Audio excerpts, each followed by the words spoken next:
Good morning to all of you. इस session में आप सभी का हार्दिक स्वागत है। आज हम पटवारी में पूछे गए हिंदी के कुछ इम्पोर्टेंट क्वेश्चंस पर डिस्कस करेंगे। तो ये वीडियो आपके लिए बहुत इम्पोर्टेंट होने वाली है क्योंकि इसमें आप बहुत कुछ नया सीखेंगे, इसलिए वीडियो को पूरा ज़रूर देखें। तो चलिए शुरुआत करते हैं पहले क्वेश्चन के साथ। फर्स्ट क्वेश्चन है, महाप्राण प्राण व्यंजन नहीं है। सबसे पहली बात, प्राण का मतलब होता है वायु, ठीक है। तो अधिक हवा से उच्चरित ध्वनि को महाप्राण कहते हैं। मतलब ऐसे व्यंजन जिनको बोलने में अधिक प्रयत्न करना पड़ता है वो क्या कहलाते हैं? महाप्राण कहलाते हैं। प्रत्येक वर्ग का दूसरा और चौथा वर्ण महाप्राण कहलाता है। कौन सा? दूसरा और चौथा वर्ण महाप्राण कहलाता है। अब ये वर्ग क्या होते हैं? हम सब पढ़ चुके हैं कि वर्ग क्या क्या है। एक होता है का वर्ग, ठीक है। का वर्ग में क्या क्या आता है? का, खा,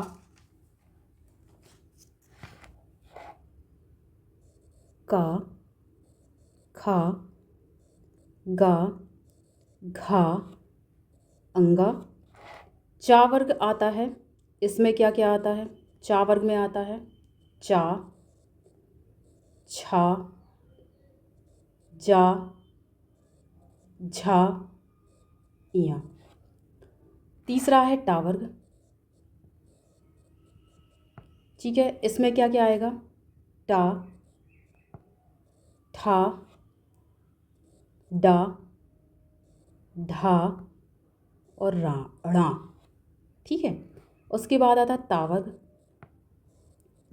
ता वर्ग में आता है ता, था, दा, धा, ना। और एक आता है पा वर्ग, ठीक है। इसमें आता है क्या? पा, फा, बा, भा और माँ, ठीक है। ये सभी क्या कहलाते हैं? वर्ग कहलाते हैं। और इनको हम क्या बोलते हैं? ये सभी मिल कर के ये कितना हो गया? 5 ये है, 1 2 3 4 5, ये 5 यहाँ है और 5 वर्ग हैं, ठीक है। तो मतलब टोटल कितने वर्ण हो चुके हैं? यहाँ पे 25 वर्ण हो गए हैं, ठीक है। इन 25 वर्णों को हम पता है क्या बोलते हैं? स्पर्शी व्यंजन कहलाते हैं, ठीक है। तो स्पर्शी व्यंजन की संख्या क्या होती है? 25 होती है। अब क्या करना है? हमें बताना है कि महाप्राण कौन कौन से होते हैं। तो इन सभी वर्ग का दूसरा वर्ण, दूसरा कौन सा है? ये है, ठीक है। दूसरा क्या है? खा, घा, छा, झा, टा, ठा, ये ठा है, ढा, था, धा, फा और भा। ये सभी क्या है? खा। दूसरा ये हो गया दूसरा और ये क्या हो गया? चौथा वर्ण। तो सभी प्रत्येक वर्ग का, ये वर्ग है, प्रत्येक वर्ग का दूसरा और चौथा वर्ण क्या कहलाता है? महाप्राण कहलाते हैं। और शा, शा, शा और हा ये कहलाते हैं ऊष्म व्यंजन, ठीक है। ये क्या कहलाते हैं? ऊष्म व्यंजन। तो ये भी किसी में किस में आते हैं? महाप्राण में आते हैं। और एक होता है उत्क्षिप्त व्यंजन, जो कि क्या होता है? रा। ये पूरे के पूरे जो हैं ये क्या कहलाते हैं? महाप्राण कहलाते हैं। तो टोटल हमारे महाप्राण व्यंजन कितने हो गए हैं? सभी 5 वर्गों से, ये सारे 5 वर्गों से 2 2, खा, खा, छा, झा, ये पूरे ठा, ढा, इन सभी को ले लेंगे तो ये कितने हो जाएंगे? 10, ठीक है। ये हो गए 10। और ये कितने हैं? 4। ऊष्म व्यंजन 4 होते हैं। और एक है ये उत्क्षिप्त व्यंजन। तो ये सारे मिलकर के क्या हो गए, 10, 4 14 और 1 15। मतलब टोटल महाप्राण व्यंजनों की संख्या कितनी है, 15 है। जब हम खा बोलते हैं तो इसमें हमें, जब हम का बोलते हैं तो कैसा का, इसमें थोड़ा कम समय लगता है, लेकिन जब खा बोलते हैं तो खा खा, लेकिन जब गा बोलते हैं तो क्या, का खा गा, तो गा आराम से बोल देते हैं। बट खा और घा में ज़्यादा हमें ऊर्जा खर्च होती है, तो ये क्या कहलाते हैं, महाप्राण व्यंजन कहलाते हैं। तो अब यहाँ बताना है कि महाप्राण व्यंजन नहीं है। तो खा तो हमारा महाप्राण व्यंजन है क्योंकि ये दूसरा वर्ण है, ठीक है। घा ये भी चौथा वर्ण है, तो ये भी हो गया महाप्राण व्यंजन। छा कहाँ है हमारा, ये है, ये भी दूसरा वर्ण है, ठीक है। तो ये सभी क्या है, महाप्राण व्यंजन हैं। तो महाप्राण व्यंजन नहीं है वो क्या है, का महाप्राण व्यंजन नहीं है। तो इसका राइट आंसर क्या आएगा, फर्स्ट ऑप्शन। अगला क्वेश्चन, जो भाषा लिखकर प्रयोग की जाए उसे क्या कहते हैं। जो भाषा लिखकर प्रयोग की जाए उसे क्या बोलेंगे, लिखित भाषा बोलेंगे। आगे क्वेश्चन है, बोलते समय सुर का आरोह अवरोह कहलाता है, ठीक है। बोलते समय सुर का आरोह अवरोह कहलाता है। सबसे पहली बात, आरोह क्या कहलाता है, नीचे से ऊपर की ओर जाना, ठीक है। आरोह का मतलब क्या होता है, नीचे से ऊपर की ओर जाना। जैसा कि हम मैथ्स में सॉल्व करते हैं, आरोही क्रम मतलब पहले छोटी संख्या फिर बड़ी संख्या, ठीक है, असेंडिंग ऑर्डर करते हैं ना, वैसे ही यहाँ पे आरोह का मतलब क्या है, सुरों का, जो सुर होते हैं उनका क्या है, नीचे से ऊपर की ओर जाना, ठीक है। सुर का आरोह अवरोह लिखा है ना, मतलब सुरों का नीचे से ऊपर की ओर जाना।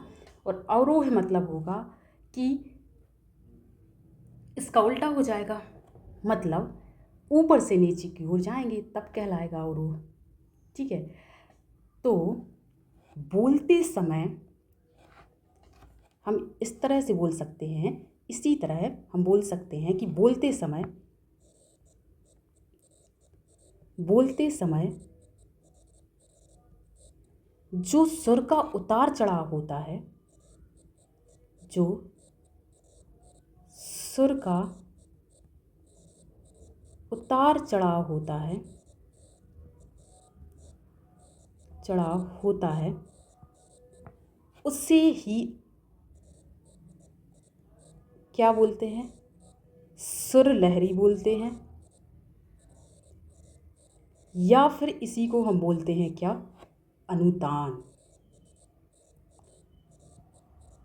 अनुतान कहते हैं, ठीक है। तो यहाँ पे हमारा राइट आंसर क्या आएगा, अनुतान, ठीक है। सुर का आरोह अवरोह कहलाता है, मतलब सुरों का उतार चढ़ाव क्या कहलाता है, सुर लहरी भी बोलते हैं या अनुतान कहते हैं। जैसे हम एक उदाहरण ले लेते हैं, जैसे कोई गाना है, अच्छा तो हम चलते हैं, ये गाना है अच्छा तो हम चलते हैं, ठीक है। अब इसको हमने सामान्य से बोला है कि अच्छा तो हम चलते हैं, तो ये हो गया सामान्य ढंग से बोलते हैं। लेकिन जब इसको गाते हैं, जैसे अब इसी को आप गा के देखना तो क्या बोलते हैं, इसका गाना कैसा है, अच्छा तो हम चलते हैं फिर कब मिलोगे, है ना। तो इसमें जो उतार चढ़ाव आया है वो क्या कहलाता है, उसमें क्या हुआ, जब हमने उतार, बात वही थी, अर्थ वही है, लेकिन जब हमने उसको सुरों के साथ कहते हैं तो उसमें एक अलग ही रोचकता आ जाती है। और जब ये मतलब वक्ता अपना लहजा परिवर्तित कर देता है तो उससे वाक्य के अर्थ में भी क्या हो जाता है, थोड़ा सा परिवर्तन आ जाता है, उससे क्या बोलते हैं, अनुतान कहा जाता है, ठीक है। जैसे इसका ही शब्द ले लेते हैं हम, अच्छा तो हम चलते हैं, तो अच्छा जो शब्द है, ठीक है, अच्छा, इसको ही हम देखते हैं कि इसमें हम इसको अलग अलग तरीके से जब बोलते हैं, अलग अलग लहजा से बोलते हैं, तो इसके अर्थ में कितना बदलाव आता है। जैसे सबसे पहले हमने अच्छा को बोला एक हर्ष स्वर के साथ, ठीक है, मतलब कम, मतलब उसमें कम ऊर्जा लग रही है, बहुत आराम से। अच्छा, इसका मतलब क्या हुआ? ठीक है, ठीक है, मतलब स्वीकृति। इसका मतलब क्या होगा जब हम आराम से बोलते अच्छा, मतलब ठीक है, ठीक है, ठीक है, ठीक है, ये मतलब एक स्वीकृति है, यहाँ पर क्या है? स्वीकृति है, ठीक है। अब यदि हमने बोला अच्छा, ऐसा, ठीक है, अच्छा, थोड़ा सा हमने इसमें ज़्यादा, मतलब थोड़ा सा ज़्यादा समय लेकर के बोला है ना, जैसे अच्छा, मतलब कुछ हमें ठीक नहीं लग रहा है, ठीक है, ठीक नहीं लग रहा, कुछ विरोध का भाव है, ठीक है, ठीक नहीं लग रहा है, ठीक है। अब इसको थोड़ा और टाइम लगा करके बोलेंगे, ठीक है, जैसे हम बोलेंगे अच्छा, ठीक है। तो ये क्या है? एक प्रतिशोध। इसमें क्या दिख रहा है? अच्छा, एक प्रतिशोध, ठीक है, प्रतिशोध। तो जब हम एक ही बात को अलग अलग तरीके से कहते हैं तो उसमें एक अलग, मतलब उसमें अलग अलग लहजे से बोल रहे हैं, तो उसमें क्या आता है? उसके अर्थ में परिवर्तन आ रहा है। यहाँ हम आराम से एक स्वीकृति की भावना के अच्छा अच्छा, ठीक है, अच्छा अच्छा, यहाँ अच्छा, मतलब हमें तो ठीक नहीं लग रहा, कुछ विरोध सा।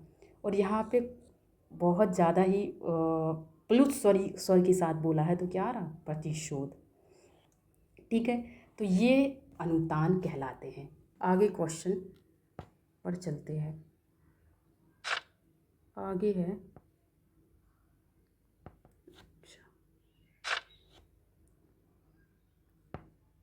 यहाँ लिखा है इसका शुद्ध शब्द छाड़िए।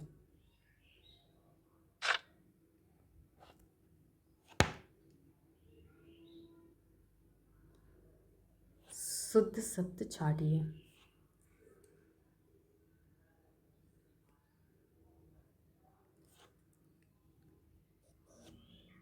अधीन का शुद्ध शब्द बताना था। अधीन का शुद्ध शब्द ये है, अधीन, ठीक है। अधीन का मतलब होता है आश्रित, ठीक है। अधीन का मतलब होता है क्या? आश्रित, आश्रित, निर्भर, ठीक है, परतंत्र, परतंत्र हो गया, परवश, पराधीन, लाचार और विवश। ये सभी क्या कहलाते हैं? पराधीन का मतलब कहलाता है, ठीक है। आगे है स्पर्श व्यंजन है, ठीक है। अभी हमने पढ़ा था कि स्पर्श व्यंजन कौन होते हैं। स्पर्श व्यंजन की संख्या कितनी होती है? 25 होती है, ठीक है। स्पर्श व्यंजन की संख्या 25 होती है। और ये क्या कहलाते हैं? का से लेकर के का, खा, गा, घा, ठीक है, अंगा, चा, छा, जा, ये सारे वर्ग, पा, फा, बा, भा, मा, का से लेकर माँ तक, ये सभी क्या कहलाते हैं? स्पर्शी व्यंजन कहलाते हैं। तो यहाँ पे स्पर्शी व्यंजन कौन सा है? का है, ठीक है, क्योंकि ये जो या है और ये ला है, या, ला, रा, वा, ये सभी क्या कहलाते हैं? अंतःस्थ व्यंजन कहलाते हैं। तो ये अंतःस्थ व्यंजन हो जाएंगे दोनों के। और एक है ड़ा, ये क्या है? उत्क्षिप्त व्यंजन कहलाता है, ठीक है। ये क्या कहलाता है? उत्क्षिप्त व्यंजन कहलाता है। तो हमारा राइट आंसर क्या आएगा? का। अगला क्वेश्चन है, हवा का पर्यायवाची निम्न में से कौन सा है? हवा के पर्यायवाची शब्द देखें हम कौन कौन से होते हैं। वायु, एक है पवन, समीर, अनिल, बयार,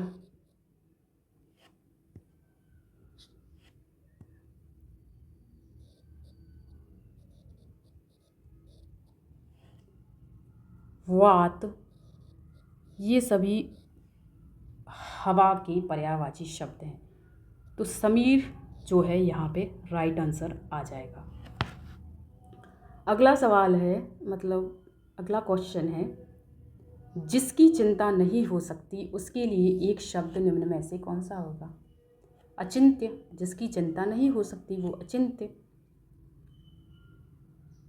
अब आ गया है कि सचित्त का संधि विच्छेद, सचित्त का संधि विच्छेद क्या होगा? यदि ता के बाद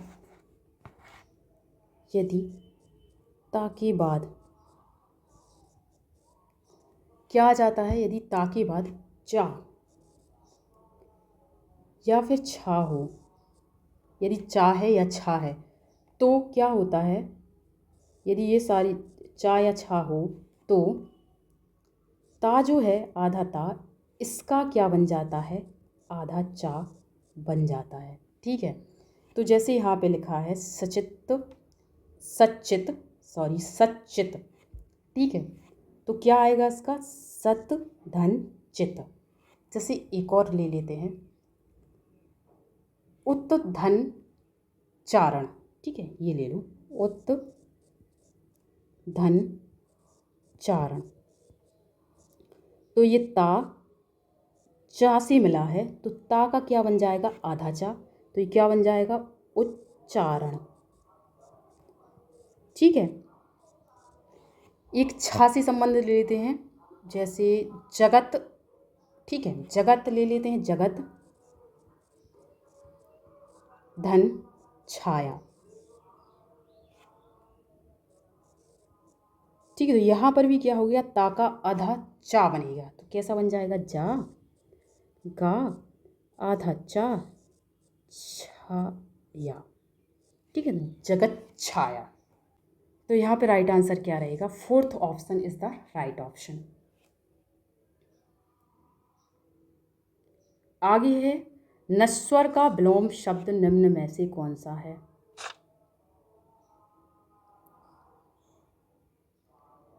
नश्वर का विलोम शब्द अनश्वर होगा। ठीक है, नेक्स्ट क्वेश्चन, अव उपसर्ग से बना शब्द निम्न में से कौन सा है? अवगत।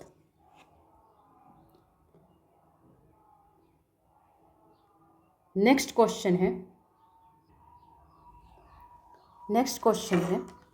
कि भरपेट शब्द में निम्न में से कौन सा समास है?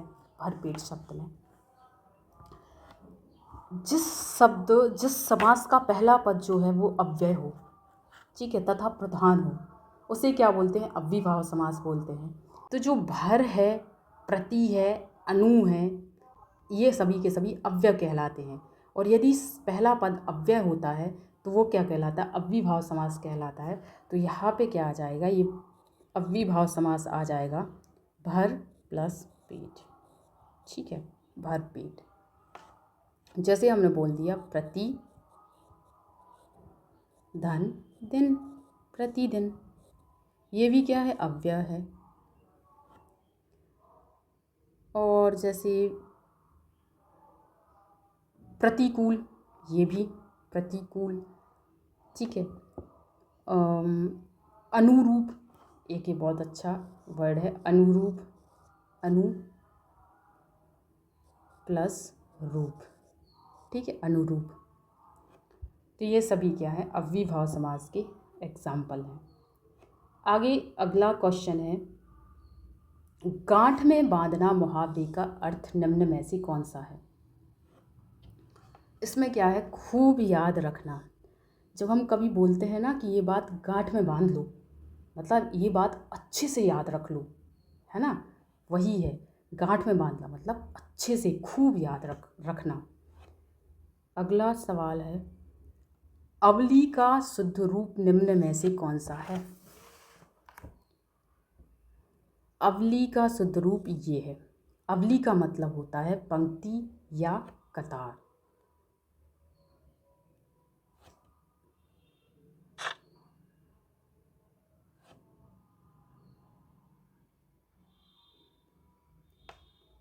आलंबन कितने प्रकार के होते हैं? आप लोगों ने रस पढ़ा है ना। रस में क्या होते हैं, 4 भाव होते हैं। एक होता है स्थाई भाव, स्थाई भाव। दूसरा होता है क्या, विभाव। तीसरा होता है क्या, अनुभाव।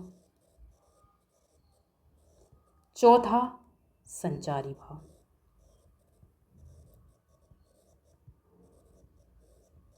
तो सबसे पहले विभाव जो होता है ना, उसके 2 प्रकार होते हैं। एक होता है आलंबन, ये इसके 2 प्रकार होते हैं। एक होता है आलंबन और दूसरा होता है उद्दीपन। ठीक है, तो आलंबन के कितने प्रकार होते हैं ये पूछा है। तो सबसे पहली बात, विभाव क्या होते हैं, स्थायी भाव के उद्बोधक कारण को विभाव कहते हैं। ठीक है, मतलब जिस व्यक्ति या वस्तु के कारण स्थायी भाव उत्पन्न होते हैं उन्हें क्या कहा जाता है, विभाव कहा जाता है। और विभाव जो होते हैं वो 2 प्रकार के होते हैं। एक होता है आलंबन, ठीक है, और एक होता है क्या, उद्दीपन। आलंबन विभाव होता है जिसका सहारा पाकर स्थायी भाव उत्पन्न होते हैं। ठीक है, उसे हम क्या बोलते हैं, आलंबन विभाव बोलते हैं। आलंबन विभाव 2 प्रकार के होते हैं, ये भी 2 प्रकार के होते हैं। एक होता है आश्रयालंबन और एक होता है विषयालंबन। ठीक है,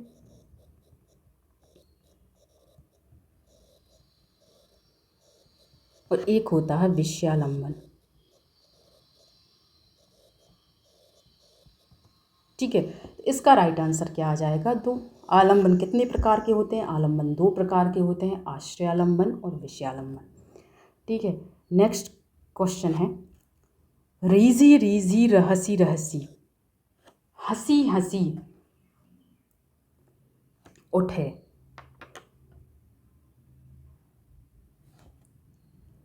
सांसें भरी आंसू भरी, कहत दई दई, में कौन सा अलंकार है, सही विकल्प चुनिए।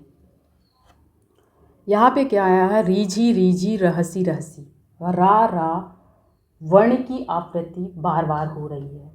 ठीक है, तो जब एक ही वर्ण की आवृत्ति बार बार हो तो वहाँ क्या होता है, अनुप्रास अलंकार होता है।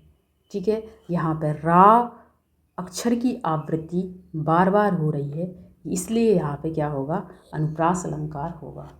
ठीक है, उपयुक्त विलोम शब्द चुनिए। सुधा, सुधा का विलोम शब्द होता है गरल। अगला क्वेश्चन है, निष्कलंक शब्द के सही संधि विच्छेद को बताइए।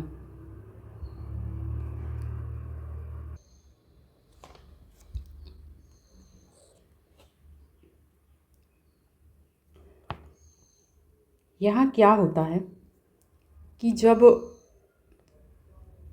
विसर्ग के पहले, ठीक, विसर्ग के पहले यदि ई है, विसर्ग के पहले यदि ई है या ऊ है, और इसके बाद में क्या आ रहा है, विसर्ग के पहले, जैसे यहाँ पे विसर्ग है, इसके पहले ई या ऊ है, तो और बाद में क्या है उसके बाद, मतलब यहाँ पर यदि का है, क्या है, का है, खा है, टा ठा, ठीक है, या पाफा में से कोई भी वर्ण आ जाए, इनमें से कोई भी वर्ण आ जाए, तो जो ये विसर्ग है वो उसका क्या बन जाता है, शा बन जाता है। ठीक है, तो जैसे हम और ले लेते हैं उदाहरण, नह धन प्राण। ठीक है, तो ये क्या बन जाएगा, निष्प्राण। ठीक है, उसी तरह यहाँ पे निष्कलंक आया है तो इसका संधि विच्छेद क्या आएगा, चूँकि यहाँ पे का है इसलिए ये किससे बना है, नह धन कलंक। ठीक है, जैसे नह धन कपट, निष्कपट। ठीक है, उसी तरीके से ये बनता है। मतलब विसर्ग के बाद यदि का, खा, टा, ठा, पा, फा ये वर्ण आ जाएं और उसके पहले विसर्ग के पहले यदि ऊ है या ई है, ठीक है, तो क्या हो जाता है, जो विसर्ग है ये क्या बन जाता है, आधा सा बन जाता है। इनमें से किस विकल्प में एक जातीय शब्द युग्म आते हैं? ये जो रहन सहन है इसमें जातीय शब्द युग्म आते हैं। ठीक है, नेक्स्ट, नीरस का संधि विच्छेद क्या है? नीरस शब्द का संधि विच्छेद क्या होगा, नह धन रस।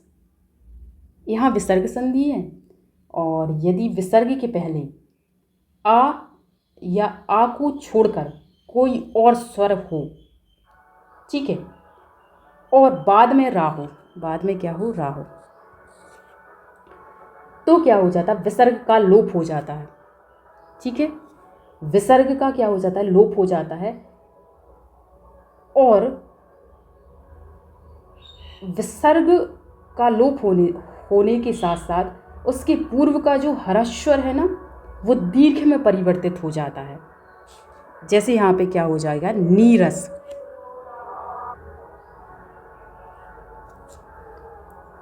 ठीक है, मैंने क्या बोला है कि यदि क्या है, आ और आ को छोड़कर विसर्ग के पहले यदि आ और आ के अलावा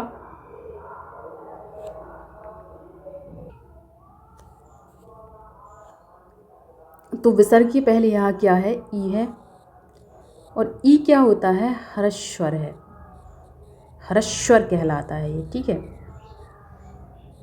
तो ये जो है वो क्या बदल में जाता है, किस में बदल जाता है, दीर्घ में परिवर्तित हो जाता है। यदि आ बोला है, आ और आ इन दोनों को छोड़कर यदि कोई और स्वर हो और बाद में क्या हो, रा हो, ठीक है, तो क्या हो जाता है कि जो रा है, ठीक है, जो विसर्ग है, पहली बात जो विसर्ग है उसका क्या हो जाता है, लोप हो जाता है और उसके पूर्व का जो हरस्वर है जैसे ये है वो किस में बदल जाता है, वो दीर्घ में परिवर्तित हो जाता है। किसमें, दीर्घ में परिवर्तित हो जाता है।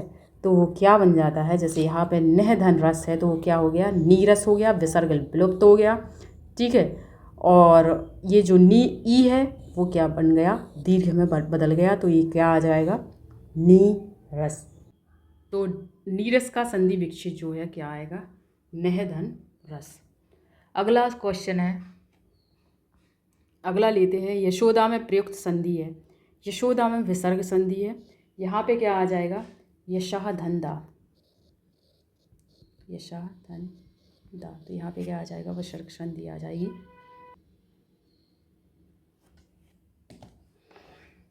अगर वीडियो आप लोगों को अच्छा लगा हो, आपके कुछ काम का हो, तो वीडियो को लाइक करें, चैनल को अभी सब्सक्राइब करें और शेयर करें।